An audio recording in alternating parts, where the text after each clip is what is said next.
औलाद के ऊपर कभी बद्दुआ ना करें। खास तौर से ये औरतें हमारी जो होती है ना, जज्बाती होती है, कभी कभी गुस्से में कह देती जा तू मर जाए, हलाक हो जाए।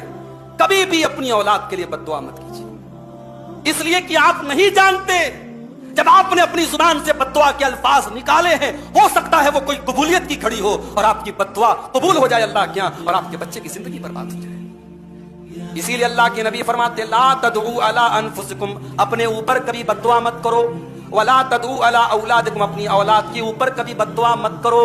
ला तुआफिकू सातन, कहीं ऐसा ना हो कि तुम कबूलियत की घड़ी को पा जाओ और तुम्हारी बद्दुआ कबूल हो जाए।